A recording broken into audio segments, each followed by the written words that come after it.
সুপ্রিয় bank job চাকরি প্রার্থী বন্ধুরা, আসসালামু আলাইকুম। আমি আজ ফোকাস রাইটিং এর কিছু বিষয় নিয়ে আলোচনা করব। আমরা আমাদের এর আগের ভিডিওতে ফোকাস রাইটিং কিভাবে লিখতে হবে সে বিষয়ে কিছু কথা বলেছি এবং একটি ফোকাস রাইটিং বিস্তারিত দেখিয়েছি। আমরা আজ আরেকটি ফোকাস রাইটিং নিয়ে কথা বলবো। তার আগে একটু বলে নেই যে আপনারা যখন ফোকাস রাইটিং লিখবেন, অনেকের মধ্যেই এই প্রবণতা লক্ষ্য করা যায় যে একটা এসের ফরম্যাট শিখে 10টা বা সবগুলো এসে লেখবার চেষ্টা করেন। এই প্রবণতাটা পরিহার করতে হবে। অর্থাৎ ভালো নম্বর পেতে হলে অবশ্যই আপনাকে এই ট্র্যাডিশনাল যে প্রথাটা রয়েছে এটা পরিহার করতে হবে। অর্থাৎ আপনাকে একটু ভিন্ন চিন্তা করতে হবে, একটু ভিন্নভাবে উপস্থাপন করতে হবে। অর্থাৎ আপনাকে একটু ভিন্নভাবে উপস্থাপন করতে হবে। অর্থাৎ সেটা একটা ভালো ইন্ট্রোডাকশন হতে হবে, ভালো কনক্লুশন হতে হবে এবং ইনফরমেশনটা যত আপ টু ডেট ইনফরমেশন দেওয়া যায় তত ভালো। তো কিছু এসে আছে যেগুলো অত বেশি ইনফরমেশন খুঁজে পাওয়া যাবে না। কিছু এসে থাকবে যেগুলোতে হয়তো এত ডেটা ফিগার খুঁজে পাওয়া যাবে না। সেক্ষেত্রে আপনি কত সুন্দরভাবে উপস্থাপন করতে পারেন, অর্থাৎ আপনার চিন্তাটাকে কত সুন্দরভাবে উপস্থাপন করতে পারেন সেটা হবে এখানে অনেক গুরুত্বপূর্ণ একটা বিষয়। তো সেটার জন্য আমরা ইন্ট্রোডাকশনটা ভালো করবার চেষ্টা করব। ইন্ট্রোডাকশনের ক্ষেত্রে যেমন আমরা ১ম এ একটা ওভারঅল লাইন চিন্তা করব। যে টপিকটা থাকবে সেই টপিক সম্পর্কে একটা ওভারঅল লাইন চিন্তা করব যেটা গ্লোবাল পার্সপেক্টিভ এ হবে। সেটা গ্লোবাল পার্সপেক্টিভ আপনি চিন্তা করলেন। তারপরে সেই লাইনটার সাথে এসে অর্থাৎ আমাদের ফোকাস রাইটিং যেটা লিখতে বলা হয়েছে সেটার বিষয়টাকে আমরা লিংক করব এবং এখানে লিংক করার পর এটা সম্পর্কে ১টা ২টা লাইন লিখে আমরা মূল বডিতে চলে যাব। তারপর বডিতে যে বিষয়গুলো আসবে সেটি, এরপরে কনক্লুশন। এখন যেটা বলেছি, আমরা বলেছি যে ফোকাস রাইটিং এর ক্ষেত্রে আপনাকে ৩টা প্যারা অবশ্যই করতে হবে। একটা ইন্ট্রোডাকশন, আরেকটা বডি, আরেকটা এখানে যে বিষয়টা হলো যে বডিতে সাব প্যারা থাকতে পারে। বডিতে সাব প্যারা থাকতে পারে। বডিতে ২-৩টা প্যারা হতে পারে। হ্যাঁ? বডির ভিতরে ২টা-৩টা প্যারা হতে পারে বা একটা প্যারার আন্ডারে সাব প্যারা থাকতে পারে। যতগুলা এখানে দরকার হয় ততগুলো আপনি লিখতে পারবেন। পয়েন্টস ওখানে আসতে পারে। বডিতে পয়েন্টস আসতে পারে অথবা 1, 2, 3 আকারে সাজেশন, রিকমেন্ডেশন ইত্যাদি থাকতে পারে। তো সবার আগে যখনই একটা এসে থাকবে, তো আমরা ওই এসে বা ফোকাস রাইটিং এর যে বিষয়টা থাকবে ওইটা নিয়ে চিন্তা করতে হবে। আমরা যেটা করি ফোকাস রাইটিংটা নিজেরা চিন্তা না করে কোথায় এই রাইটিংটা লেখা আছে সেটা আমরা খুঁজে বের করে ওইটা পড়বার চেষ্টা করি। এটা পরিহার করে আপনি ১ম এ একটি কোয়েশ্চেন পাওয়ার সাথে চিন্তা করবেন যে এটার কি নিয়ে লেখা উচিত? কি বিষয় এর মধ্যে থাকবে? আপনার চিন্তাগুলো ১ম এ একটা খাতায় নোট ডাউন করবেন। তারপর এখান থেকে এরপর সিলেকশন এর দিকে যাবেন। অর্থাৎ এখানে যে পয়েন্টস গুলা নোট ডাউন করলাম, এর মধ্যে কোনগুলা সিলেক্ট করা উচিত। অর্থাৎ ২-১ টা বাদ যাবে, হয়তো আরো ২-১ টা এডিশন হবে। এইভাবে নিজে চিন্তা করবেন। তারপরে আপনি বই দেখতে পারেন। এরপর আপনি বই দেখতে পারেন। যদি এটা করেন, অর্থাৎ আপনি নিজে চিন্তা করে পয়েন্ট গুলা নোট ডাউন করার পরে যদি বই দেখেন অথবা কোনো কারো হেল্প নেন, সেই ক্ষেত্রে এসেটা অনেক স্মার্ট হবে এবং আপনার ক্রিয়েটিভিটি যেটা, সেটা আস্তে ডেভেলপ হতে থাকবে। আমাদের পরামর্শ যে সরাসরি বইগুলো থেকে এছে মুখস্থ না করে আপনি ১ম এ চিন্তা করবেন। চিন্তা করার পরে ইন্ট্রোডাকশনটা নিজে লিখবার চেষ্টা করবেন। কনক্লুশনটা নিজে লেখবার চেষ্টা করবেন। এতে যেটা হবে এসে গুলো অন্যদের থেকে সম্পূর্ণ ভিন্ন এসে হবে, যেটাতে আপনি অনেক বেশি নাম্বার পেতে পারবেন। আবারও বলছি যে একটা ফরমেট দিয়ে গতানুগতিক একটা বিষয় দিয়ে একটা এসের ফরমেট দিয়ে ১০ টা এসে লেখার যে প্র্যাকটিস বা সবগুলো এসে লেখার যে প্র্যাকটিস, সেখান থেকে অবশ্যই আপনাকে সরে আসতে হবে। অবশ্যই সেটা আপনাকে পরিহার করতে হবে। ওইটা দিয়ে খুব বেশি নাম্বার পাওয়া যাবে না। তো এই কারণে এটা করতে গেলে আমাদের দ্য হ্যাবিট অফ রাইটিং টা ডেভেলপ করতে হবে। এসে নিয়ে চিন্তা করতে হবে। কিন্তু আমরা দুঃখের সঙ্গে লক্ষ্য করি যে খুব কম সংখ্যক ছাত্রছাত্রী পায় যারা একটা এসে বা কোয়েশ্চেন পেয়ে সেটা নিয়ে চিন্তা করে। তারা আগে বই খোঁজে এই এসেটা কোথায় আছে, সে বই থেকে পড়বার চেষ্টা করে। বই থেকে পড়তে গিয়ে যেটা হয়, অর্থাৎ আপনি যে লেখাটা বইতে পড়ছেন, যিনি বইতে লিখেছেন তিনি আপনার থেকে অনেক স্ট্যান্ডার্ড চিন্তা করতে পারে, অর্থাৎ তার ল্যাঙ্গুয়েজ গুলো আপনার থেকে ডিফারেন্ট হতে পারে, কিন্তু সেটা আপনার কাছে অনেকটা কঠিন মনে হতে পারে। অথবা আপনি যে পয়েন্ট গুলো চিন্তা করছেন, হ্যাঁ, বইতে যে পয়েন্ট গুলো পড়ছেন সেগুলোর সাথে অনেক ক্ষেত্রে মিল নাও হতে পারে, অথবা বইতে একটা এসে কমপ্লিট ইনফরমেশন নাও আসতে পারে। এই কারণে আপনার চিন্তার সাথে যখন বই বা অনেক অনলাইন থেকেও সার্চ করেন, সার্চ করে যখন দেখবেন সুন্দর করে একটা নোট করবেন, সেই এসেটা অনেক, অনেক সুন্দর হবে, অনেক ভালো নাম্বার পাওয়া যাবে। আর নিজে, নিজে কনক্লুশন লেখার, ইন্ট্রোডাকশন লেখার, কনক্লুশন লেখার হ্যাবিটটা আমরা ডেভেলপ করব। এটা কিভাবে করতে হবে এটা আমরা আস্তে, আস্তে দেখাবো। ধরেন আমরা আজকে যে এসেটা নিয়ে আলোচনা করতে চাই, সেটা হলো a rule of telemedicine during corona pandemic. আমি আবারও বলছি আজকের টপিকটা হলো the rule of telemedicine during corona pandemic. কারণ এই কোশ্চেনটা আপনি এসেটা লিখতে চান। তো এই কোশ্চেনটা আপনি খাতার উপর লেখেন। লেখার পরে আপনি চিন্তা করেন যে এই এসেতে কি, কি পয়েন্টস কভার করা দরকার? কি, কি পয়েন্টস আসা দরকার? ১ম দিকে দেখা যাবে যে মাথায় কোনো কাজ করছে না, মাথায় কোনো পয়েন্টস আসছে না। কিন্তু আপনি থিংক করেন। আপনি ৫ টা মিনিট চিন্তা করেন। চিন্তা করলে দেখবেন যে আস্তে, আস্তে আপনার মাথায় কিছু পয়েন্টস জমা হবে। সেগুলো আপনি নোট ডাউন করেন। যে these are the points. তো এটা করার পরে তারপর আপনি বইয়ের সাথে মিলাতে পারেন। যেমন ধরেন আপনি যখনই চিন্তা করবেন the rule of telemedicine during corona pandemic, এটার কি, কি পয়েন্টস আমরা এসে লিখতে গেলে ১ম এ যেমন একটা আমাদের ইন্ট্রোডাকশনটা আসবে।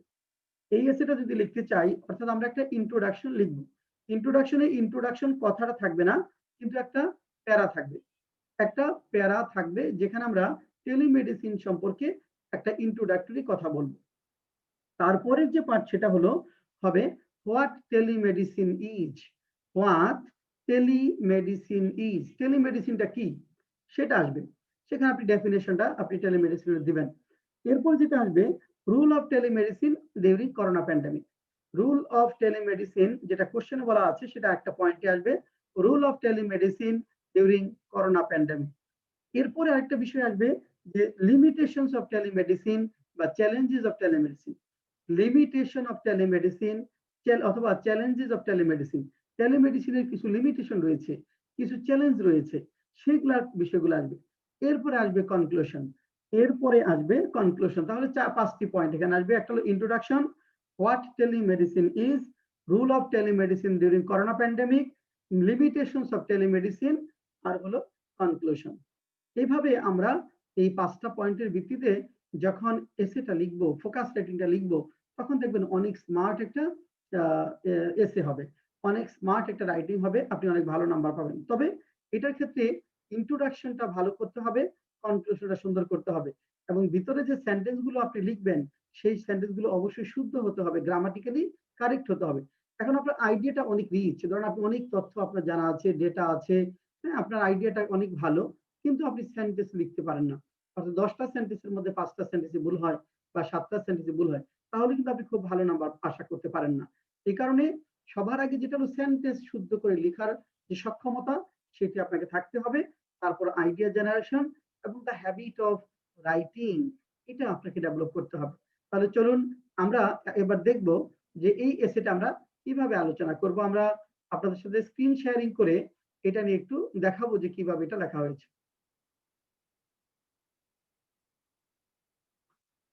দেখেন ফোকাস রাইটিং এটা 02 বলেছি কারণ এর আগে আমরা একটা ক্লাস নিয়েছি ফোকাস রাইটিং এর।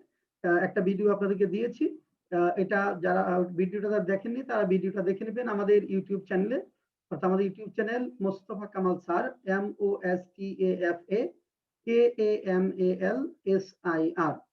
দেখেন আমরা কোশ্চেনটা হলো আজকের ফোকাস রাইটিং এর টপিক হলো rule of telemedicine during corona pandemic. দেখেন আমরা একটা জেনারেল লাইন ইন্ট্রোডাকশন লিখেছি। প্রথমে prolonged countrywide lockdown and restriction of movement for general people because of corona pandemic has greatly limited the scope for treatment for non-COVID patients. দেখেন এখানে কি বলা হলো যে prolonged countrywide lockdown and restriction of movement for general people because of corona pandemic has greatly limited the scope for treatment for non-COVID patients. non-COVID পেশেন্টদের সুযোগটা কমিয়ে দিয়েছে। কারণ হলো এখানে কোভিড পেশেন্টদের সংখ্যা ব্যাপক হারে বৃদ্ধি পেয়েছে। তাদের জন্য হসপিটালে জায়গা পাওয়া যাচ্ছে না। এজন্য নন কোভিড পেশেন্ট যারা, কোভিড আক্রান্ত যারা না, অন্যান্য দীর্ঘ এখানে ক্রনিক ডিজিজে ভুগছে বা বিভিন্ন ডিজিজে ভুগছে, তাদের জন্য চিকিৎসা সেবাটা অনেক কমিয়ে দিয়েছে এই লকডাউন এবং রেস্ট্রিকশনের কারণে।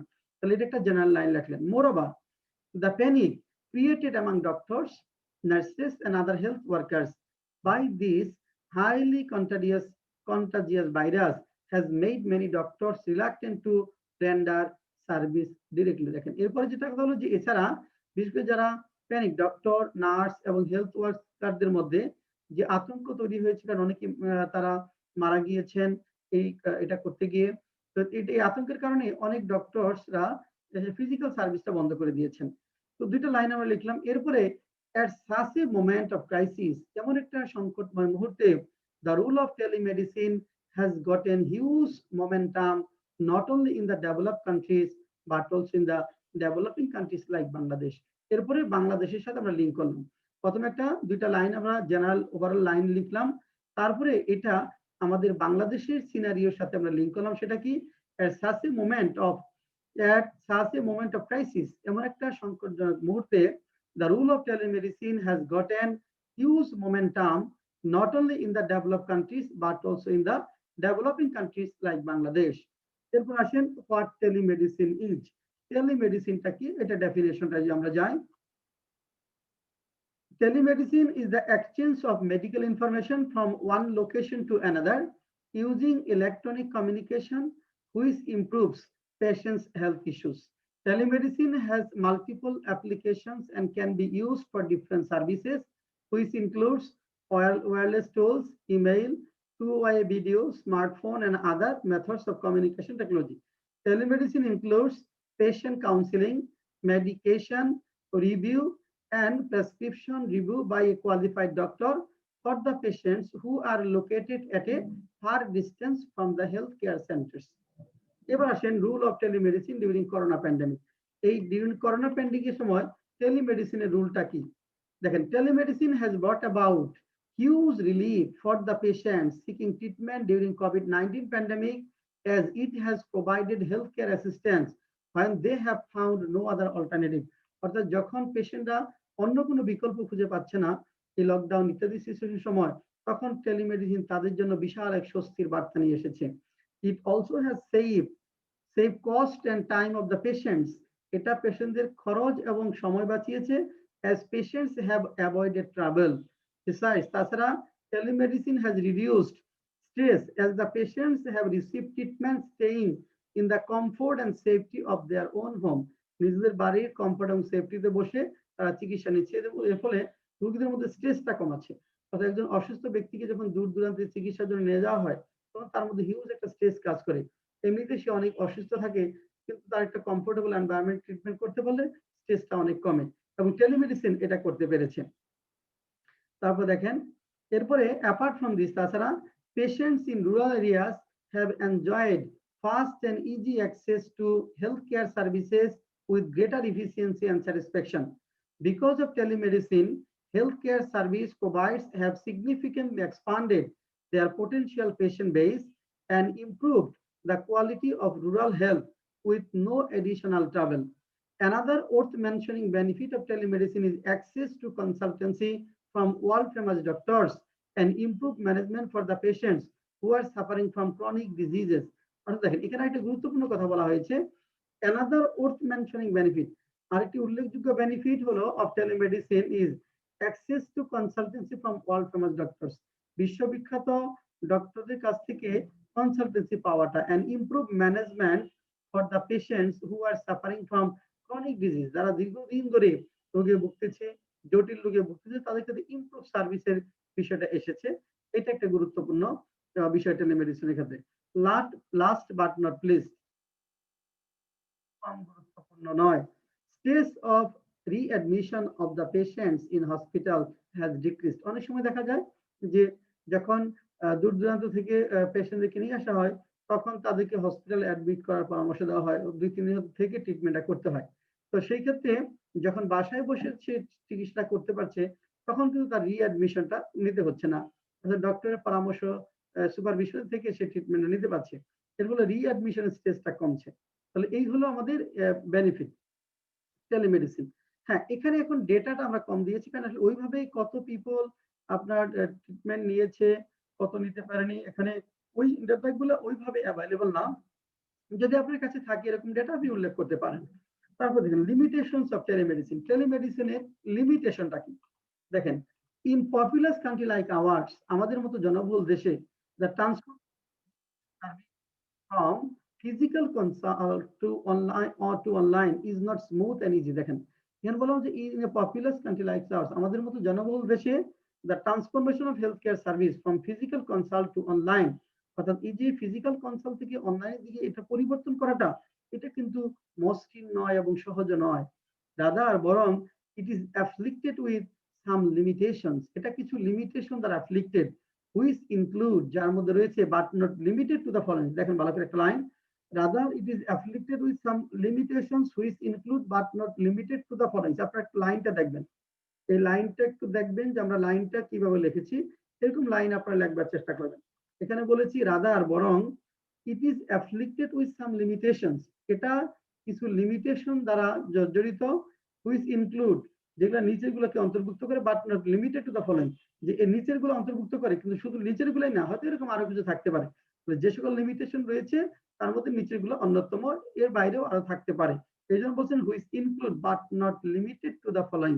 কি কি দেখেন, lack of sufficient fund to introduce telemedicine, অর্থাৎ lack of sufficient fund to introduce টেলিমেডিসিনটা ইন্ট্রোডিউস করার জন্য সাফিসিয়েন্ট ফান্ড, অর্থাৎ একটা হসপিটাল যদি টেলিমেডিসিন সার্ভিস চালু করতে চায় সেটার জন্য একটা ফান্ডের দরকার রয়েছে। হেলথ কেয়ার সেন্টার যেগুলো রয়েছে, ডায়াগনস্টিক সেন্টার যেগুলো রয়েছে, এগুলো টেলিমেডিসিন এটা ইন্ট্রোডিউস করতে গেলে সেটা কিন্তু অনেক একটা বড় অঙ্কের টাকার দরকার হবে, সেটা একটা challenge. The anxiety of the patients about telemedicine, অর্থাৎ টেলিমেডিসিন সম্পর্কে পেশেন্টদের অ্যাংজাইটি থাকতে পারে, অনেক ক্ষেত্রে কথা হয়তো ভালো শুনতে পারছে না, বুঝতে পারছে না, হয়তো অনেক সময় নেট ভালোভাবে কাজ করছে না, নেটওয়ার্ক দুর্বল থাকার কারণে পেশেন্টরা কথা বুঝতে পারছে না বা ছবি ক্লিয়ার দেখাতে পারছে না বা দেখতে পাচ্ছে না, এই বিষয়গুলো হতে পারে, এটা একটা অ্যাংজাইটির কারণ হতে পারে। Lack of widespread knowledge for public use of telemedicine, এবং এই lack of widespread knowledge for public, অর্থাৎ পাবলিক ইউজ অফ টেলিমেডিসিন সম্পর্কে ব্যাপক মানে ব্যাপক জ্ঞানের অভাব। ধরেন এই টেলিমেডিসিনের কথা যদি আমরা বলতে চাই, আমরা যারা বিশ্ববিদ্যালয়ে পড়ি হয়তো তাদের মোটামুটি ধারণা রয়েছে, অনার্স লেভেলে যারা পড়েন তাদের হয়তো মোটামুটি ধারণা রয়েছে, অনেকের হয়তো নেই। কিন্তু এরকম অর্থাৎ বিশ্ববিদ্যালয়ের পড়ুয়া স্টুডেন্ট একটা গ্রামে কিন্তু আপনি দেখবেন হয়তো 4-5 জনের বেশি পাওয়া যাবে না। যেখানে হয়তো 10,000 পিপল বাস করে সেখান থেকে হয়তো 4-5 জন স্টুডেন্ট ইউনিভার্সিটি লেভেলে পড়ে, বা 4-5 জনের পার্সনের আপনার টেলিমেডিসিন সম্পর্কে জ্ঞান আছে। তাহলে 10,000-এর মধ্যে 4-5 জনের জ্ঞান, কিন্তু অন্য বাকি লোকগুলা কিন্তু ওই সম্পর্কে কোনো ধারণাই নেই। তারা অন্ধকারে রয়েছে। তাদের ওই পিপলদের কাছে যেতে হবে, বা যেখানে সার্ভিস দিচ্ছে সেখানে যেতে হবে। ফিজিক্যাল হলে ডাক্তারের কাছে গেলেই হবে, কিন্তু টেলিমেডিসিন করতে গেলে যারা টেলিমেডিসিন বোঝে তাদের কাছে যেতে হবে, বা কোনো একটা সেন্টার যারা এটা করছে তাদের কাছে যেতে হবে। এটা একটা চ্যালেঞ্জ। তারপর দেখেন a weakness of the software to deal with increasing workload, অর্থাৎ এই যে ইনক্রিজিং ওয়ার্কলোড, যেহেতু বিশাল পিপল টেলিমেডিসিনের দিকে আসতে যাচ্ছে, সেক্ষেত্রে সফটওয়্যারের লিমিটেশন একটা বিষয় আছে, সফটওয়্যারের লিমিটেশনটা আছে। Shortage of technological skill manpower, technological skill ম্যান পাওয়ারের শর্টেজ, এটা একটা বড় ধরনের সমস্যা।